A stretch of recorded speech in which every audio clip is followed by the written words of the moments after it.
Welcome to episode 6 of my vlog. My name is Nicole, and today I'm going to be sharing my finished objects for knitting, works in progress, and then my bag sewing. I'm on to prototype 3. So I'll talk about those a bit, and then I have some acquisitions.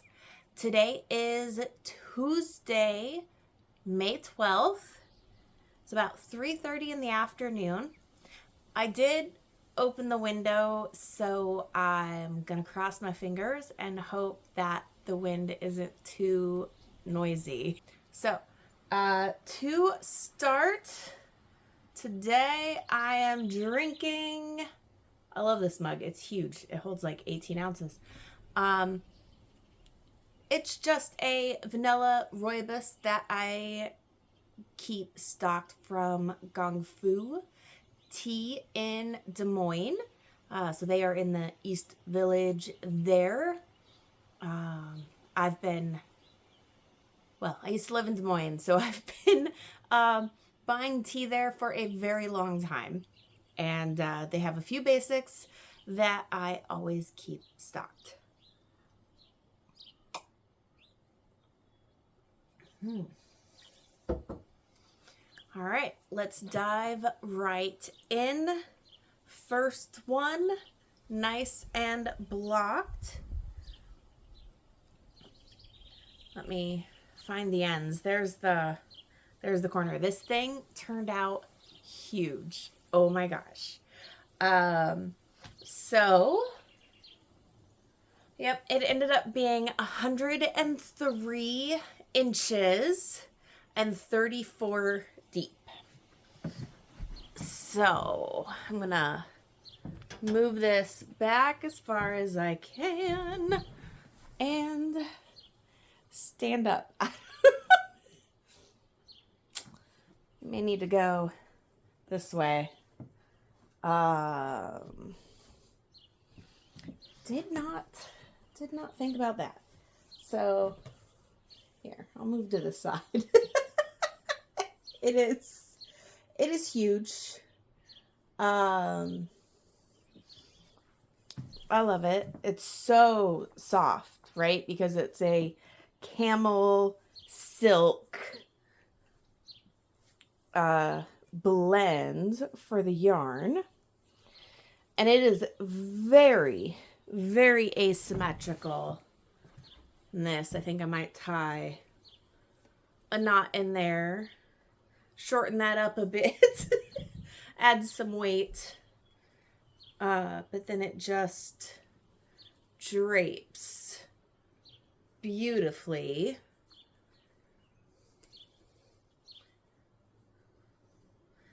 We'll just organize that so it's not so bulky right there. And there we go. So nice neutral pink and gray. I think I could wear that with a lot of different things as needed. And it would honestly, be great on a plane or in a car. You get a little chilled, you drape it over your lap. It's big enough for that, with that 34-inch depth. I mean, awfully skinny at the ends, but it's definitely long enough at 103 inches. So according to the pattern, the size large would have used about 1,200 yards. I used closer to 1,500 because my skeins were 500 yards instead of 400 yards. I want to maximize usage. So this is the azalea. I didn't measure or weigh that. Yeah, there's 4 grams left. I used 96 grams of the pink. And then I had 2 skeins of this one. So this was Timeless Tulips. And then I have 17 grams of this one left. So I don't think I actually need that warmth. Let's see. Oh, there we go. So this is the bind off, right? So I had a few rows to finish in gray, so you get that center line goes all the way to the edge there. And so then this edge here was an I-cord bind off. And honestly, I broke up that I-cord bind off because it was 233 stitches on the purl side, right? So you're doing the wrong side bind off, which is nice because then it gives that I-cord plenty of stretch because you're doing it purl side. And I have a little end sticking out. That happened because I used my blocking wires, and I usually hide my ends inside the I-cord, but when you're sticking blocking wires through your I-cords, it kind of works those out. So, I mean, it is insane how long that edge is. I did measure it, and I think the long or the second longest edge is like 83 inches, and then the shortest edge is, I don't remember. Anyway, I did put all of that information in my project on Ravelry. I don't really know where else I can really track that information as well. And I will link that in the description of this video. So second finished object. All right, so my Beary Cozy Gnome. The deadline has passed. As you can probably tell, ears. Look at that. He's so cute. He's only about 4.5 inches tall. So this was actually a fairly quick knit. And, you know, so she just had you do like I-cord bobbles for these. I made 2 inner ears and then 2 outer ears, and I sewed those together because, anyway, you can't tell, but that's how I got my back of my gnome there. But he's so simple and green. Yarns on this one. So the dark green was by Wildwood. Nuttafinga. I assuming that is somewhere in A Christmas Story, but I don't know what that's a reference to. But lovely dark green there.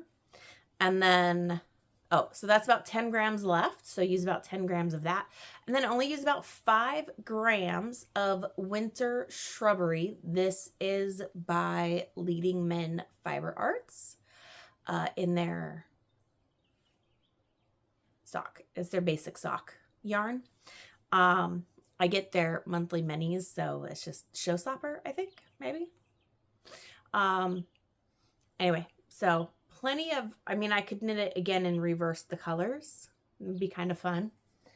Mostly I'll save it for probably another gnome. So yeah, he is just, you would think I'd have more green gnomes because I mean, look at that little pocket.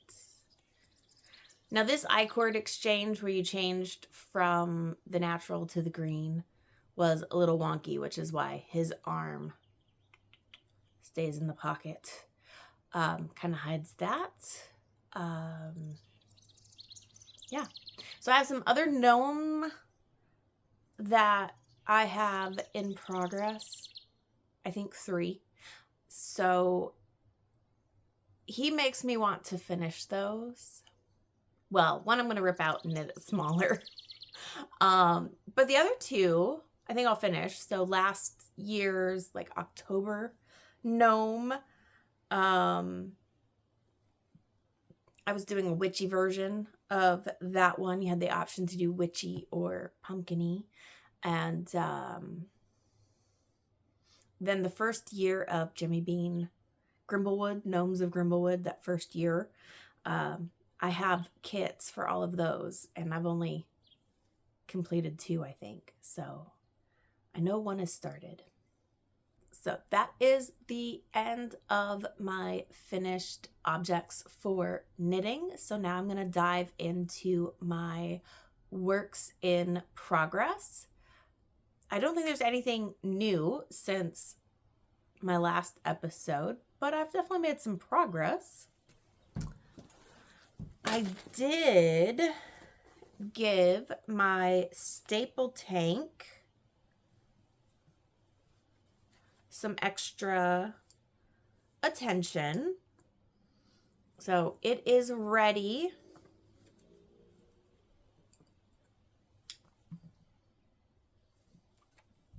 All right, so this is the back.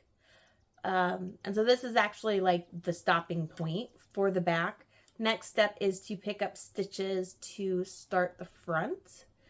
I was reusing yarn previously, and so I have little balls left.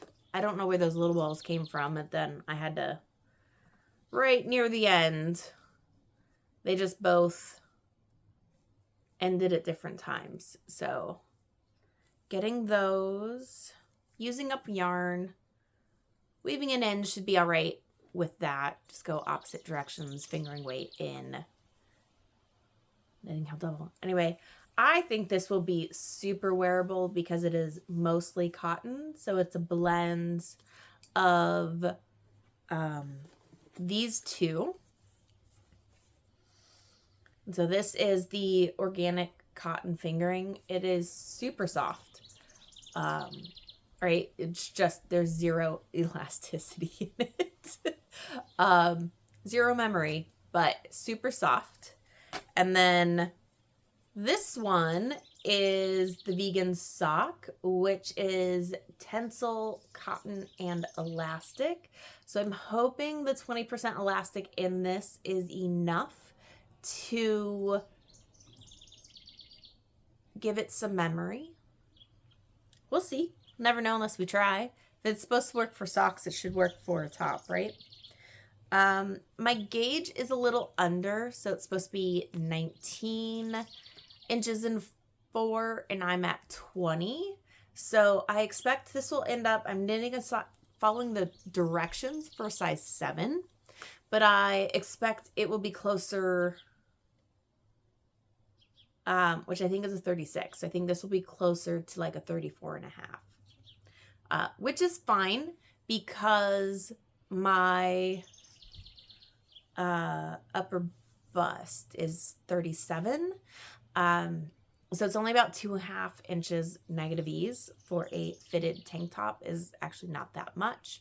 And then I can increase for my full bust. I only need to increase like 8 stitches in an inch. It's super easy because it's 2 per round.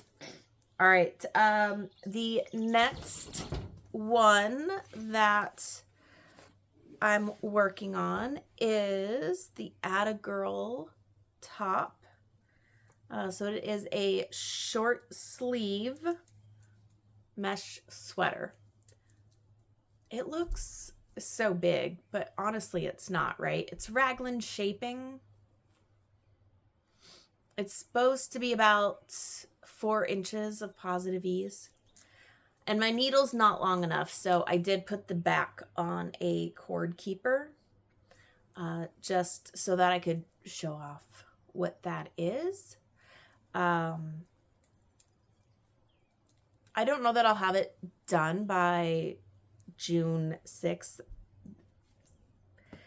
The knit 2 together, like the every other knit 2 together, actually kind of hurts my hands. so I can't do too much of it during a day. So actually, now that I think about that, I think I only had the swatch last time, so that I did cast on. And this is a test knit for Irocknits, who's based out of Minnesota. So I'll include that information. So there isn't actually a pattern listing for it yet because it is a test knit, but I will put the information. I do have a Ravelry project, so I'll put that information in there. So yarns I'm using is Blossom Fingering by Expression Fiber Arts. I did actually go and I was looking, and they don't currently have Blossom Fingering on their website. And then the other one is Fruit Cake Ice Cream by Lolo Did It. So this I bought off of a Whatnot, that they do those like twice a week. So I did this off of a Whatnot. And I think they work really well together with the pink speckles in there. I am concerned. I mean, I don't normally go for bright colors. I don't have a lot of pink or red in my wardrobe. I mean, I think I can wear it.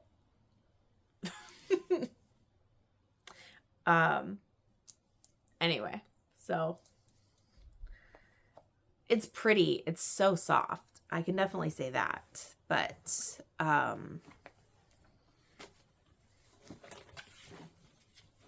have concerns. So I don't know. I may try to sell it after the fact. All right. And the last work in progress are my Forrest socks, or I'm calling them Forrest socks. So I did get one done. Big sock. Yeah. So one done. And into the second sock. I want to make sure I'm not dropping any stitches. So then there is the second sock. So thankfully it is looking pretty similar to the first one. I've definitely knit some socks that I thought would be the same and were definitely created different patterns. Yeah, so I mean, yeah, 25 inches or 25 rows 2x2 ribbing, and then I'll do 80 rows for the leg before I start the heel flap, and then gusset,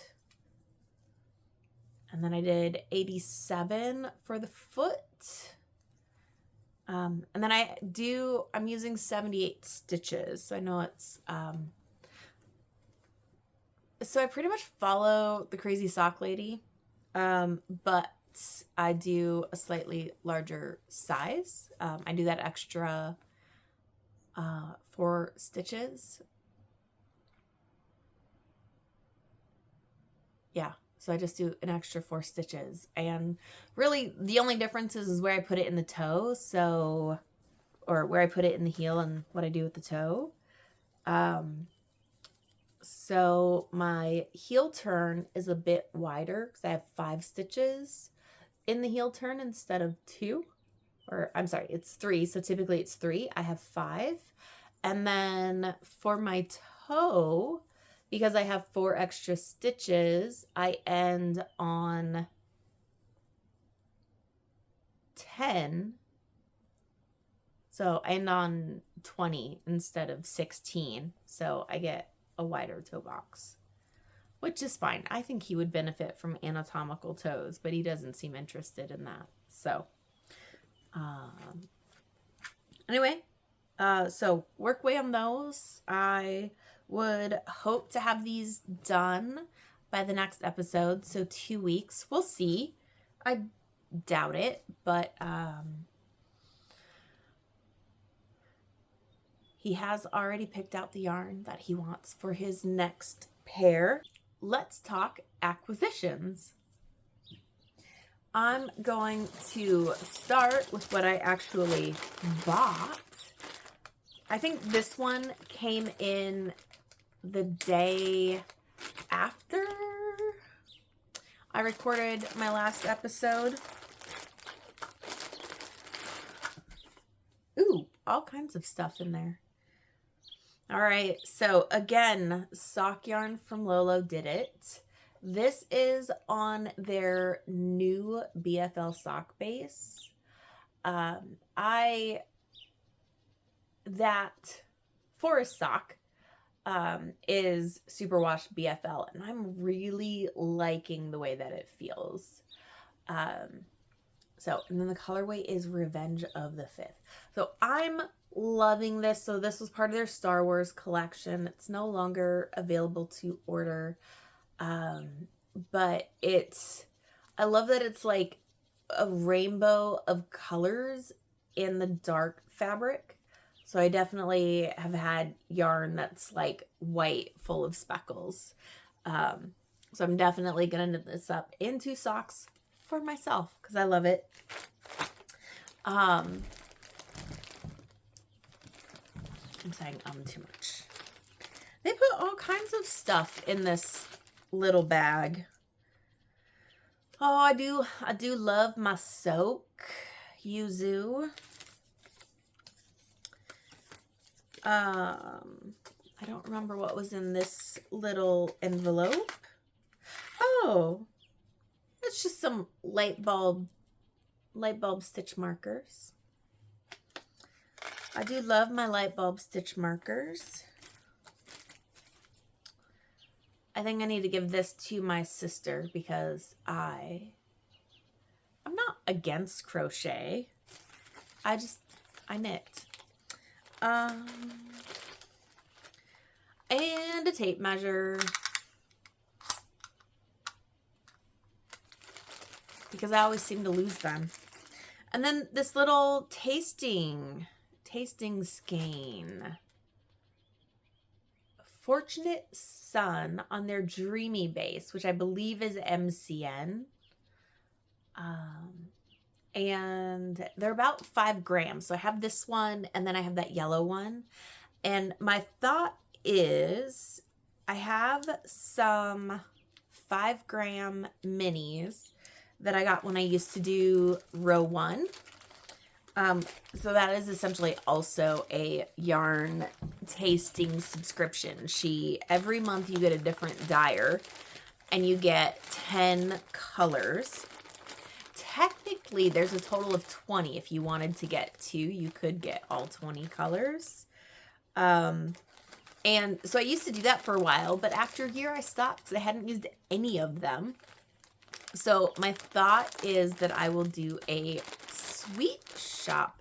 No, not Penrose. The Penrose blanket with that mini. So I'll add that mini in. Socks for this. All right. The next thing I ordered. So I signed up for Knit Stars. I like it, but I don't use it as much as I should. I tend to buy yarn. Anyway, so they had their yarn sale, and I didn't like the color options, but they essentially put out their yarn kits, and the yarn kits were with Expression Fiber Arts, who is one of the Knit Stars this year. And so they're using that yarn. They're all making squares. So all the stars will have a square so you can make a blanket. And I like that idea because then I get to try out the techniques. And there'll be a lot of fun techniques. And so I waited, and then I ended up just buying yarn direct from Expression Fiber Arts in colors I like. So this yarn is all enduring worsted. So that was one of the 2 options for the yarn kits. I don't want to take it out of the bag because I won't actually get the pattern until like starting in October. So that none of this yarn will be used until October, but essentially I just need a light and a dark to use together, and then these will be the background colors. And then I do have another 4 of those. So my goal this year is to actually watch the episodes when Knit Stars comes out, and so actually watch those episodes and then knit them. So now I have the yarn to knit them in the colors that I prefer. Because I mean, honestly, there was one that had this gorgeous green in it paired with brown. Unless it's like wood grain, I don't want it. I don't like brown. Nope. Nope. I don't have any brown in my wardrobe. I mean, okay, so I have some khaki, but that's more tan. It's not brown. Anyway, brown. Hard no. And the other one was blue and pink. And I mean, I'm so on that top. Like, I don't know if I can do it. It's pink. All right, so there were those. Now, kind of getting into what I did in the last 2 weeks. So last Saturday was the Prairie Yarn Over Knitting Guild Spring Retreat. And so people bring yarn that they want to get rid of. And I tend to bring too much of it home. So somebody was de-stashing these. Oh my God, they're gorgeous. Whoop. So that is Orange Jellyfish. Moon Glow. I do love that. So you're going to see all of these kind of have a theme. And then more Orange Jellyfish. And then this is Roots. I mean, it's kind of tan, but the blue, purple, black in there. I like those. And then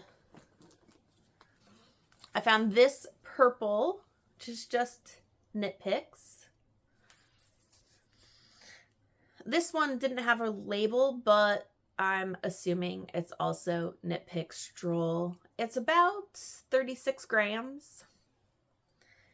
And then there's this one. I have no idea what it is, but I love it. I mean, it's totally sock yarn. It's about 27.5 grams. So I want to take these two and cast on a pair of low profile shorty socks.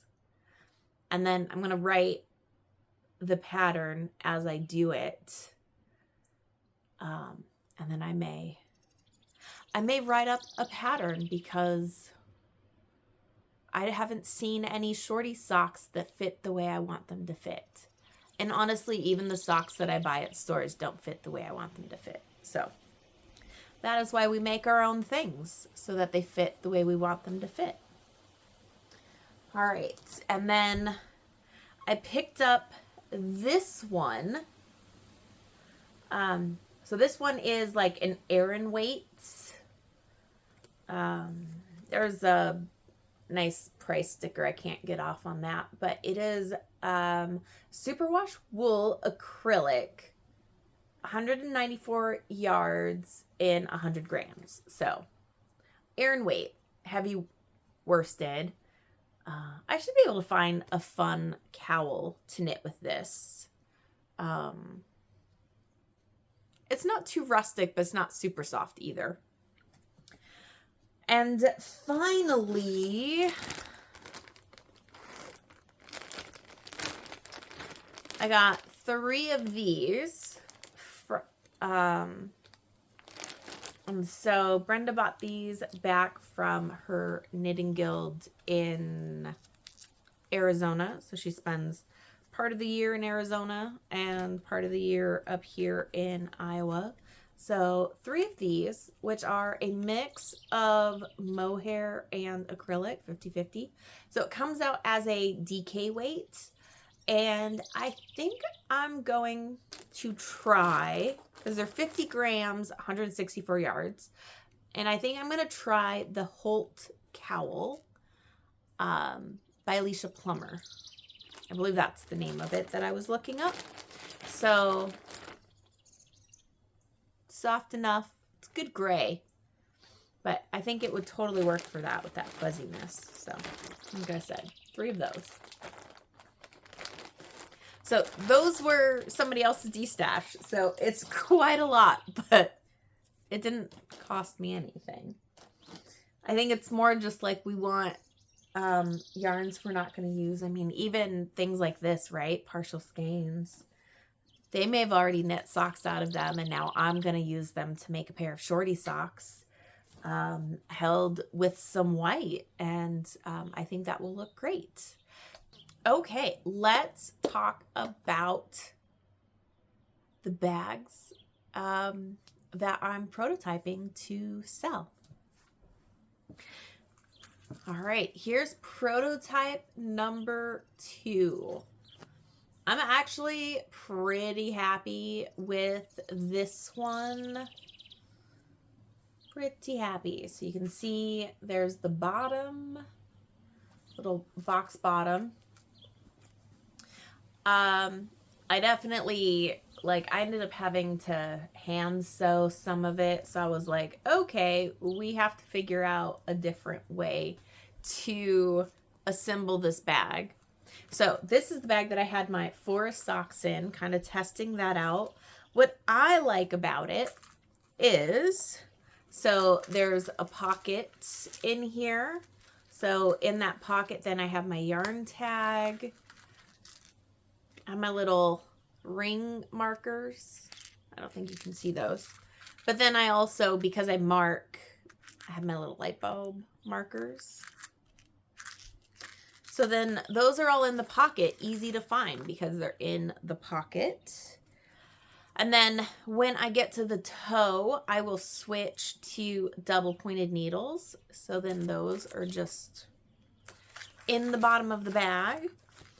And then the bag is tall enough that I can fit this very large sock in the bottom, still have the ball of yarn in there and the cuff. And then I don't, like, it all fits without being too big. All fits without being too big. So I'm very excited about the size. I like the size of this bag then, because I could totally have a contrast skein of yarn in here that I'm using for the heels or toes, and it would totally fit in here. Because I know I was working on those Hawkeye socks, those black and gold, black and yellow ones, and then I had the 2 skeins of yarn, and I had to use 2 bags because I couldn't keep everything together, and it was really kind of annoying. And one bag was bigger than I wanted, and the other bag was smaller than I wanted, or smaller than it fit, right? And even if I was working on this pair in that bag, the completed sock doesn't really fit in it because it's so short, right? So this is, I can still transport it and have my entire sock in there without it being too big, but still easily transportable. So I'm optimizing construction is what I'm working on. Or what I'm trying to do is optimize construction. And so in my prototype 3. So prototype 3, I decided to try round instead of square. So as I said, this one is square. So rounding it out, so just not having the integrated bottom pieces and having completely separate pieces. So this is prototype number 2. So this was from prototype 1. This was from prototype 2. This was to make it work because I didn't quite have enough strips, but I had a fair amount of green. So hodgepodge of fabrics. So I was able to pre-sew the lining, the drawstring lining. I'm also trying to make that a little bit longer. I am trying out a thinner handle. So this is a medium weight twill instead of the heavy webbing.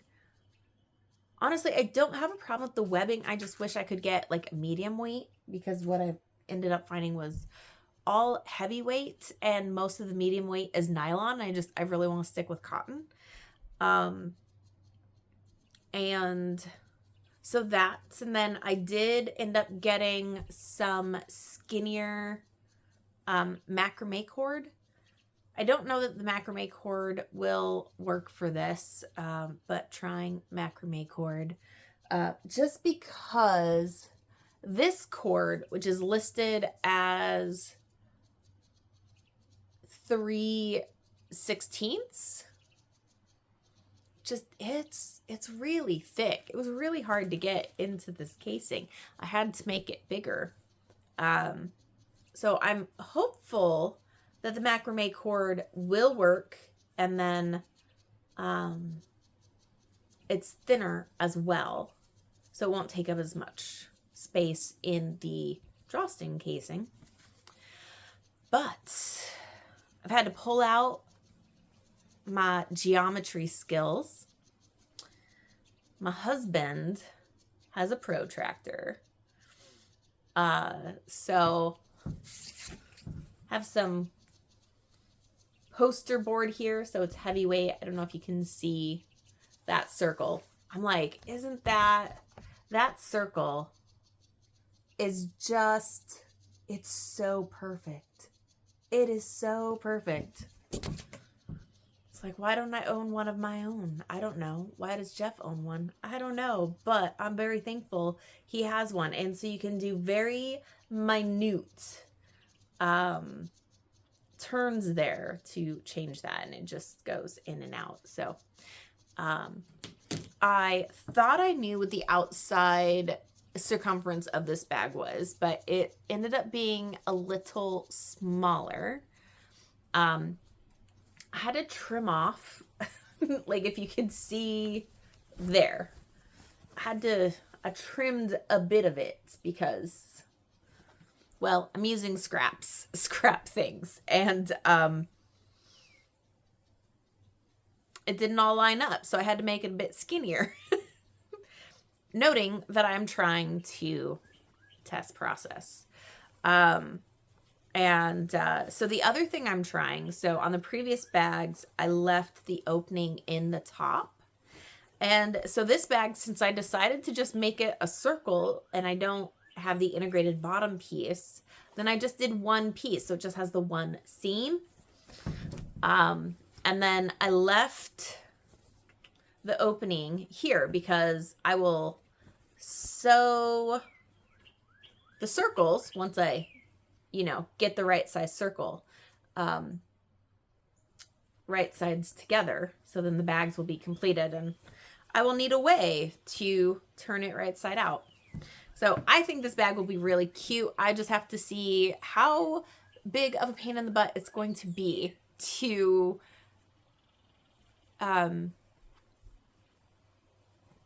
sew a circle onto a tube. I mean, I've sewn a sleeve into an arm, and that you have to gather it to give it room, right? Yeah, that sleeve cap is a little bigger. So this, I don't have to ease anything like you would a sleeve into an armhole. I think it will be doable. Yeah, so anyway, we'll see how far. It's getting done this week, but whether it will get done tonight or tomorrow, I'm not sure. But it's kind of fun to pull out the math skills, right? Like, I'm sad to say I had to look up the formula for the circumference of a circle. I knew it involved pi, but what exactly? And in case you're curious, is the easiest one, if you have the circumference, is you take the circumference and divide by pi, and that gives you the diameter, and divide that by 2, and that gives you the radius, and then that is the distance between your points on your protractor, so that you can draw half a circle. Honest, I don't know if I want a full circle or a half circle. It's not like I'm going to be cutting things on the fold. I don't know. I can just cut that board in half and tape them together and have that be the center. But, and then I'd have the option to fold it in half if I just want a half. But yeah, so playing with the protractor to make a perfect circle, so I can make a circle bag, and hope that that construction process will be easier. It also gives me the option to experiment with what the bottom of the bag will be, like maybe cork, maybe vegan leather, maybe waxed canvas, something wipeable, sturdier, maybe just canvas, right? So that, if you're out and about and you can set it down. Me, I clip it to my purse, but if you need to be able to set it down, something maybe a bit more durable and cleanable, even if it's wipeable. But like a waxed canvas would be good. I don't know. So I'll figure that out just with normal fabric, but then we'll see what I want to do, right? I'm trying to use mostly what I already have. And I have a lot of quilting cotton. I'm getting batting from people, which is why I'm using batting instead of interfacing. And yeah, so little costs, like the handles and the cording and things like that. But figuring out, and the thread, I'm going to be ending up going through a lot of thread. But yeah, figure out what I want to put on the bottom. We'll see. All right, that is everything for today. I mean, nothing much going on in the last 2 weeks. I did get The Road to Tender Hearts from Libby, so from the library. So I'm going to listen to that over the next 2 weeks. I heard about that from Leanne from Cocktail at the Coop, so she mentioned it. I thought I'd try it out, getting the audiobook from the library. And yeah, so we're about to finish. So next week we'll finish season 2 of Ted Lasso. Wow, those episodes got a lot longer. Used to take an hour, now it's an hour and a half. Nice thing about streaming, I guess. You don't have to conform to a particular length. Anyway, yeah, that's about it. Right, knitting retreat, which I talked about a little bit. I mean, there were 16 of us at I forget what the location is called.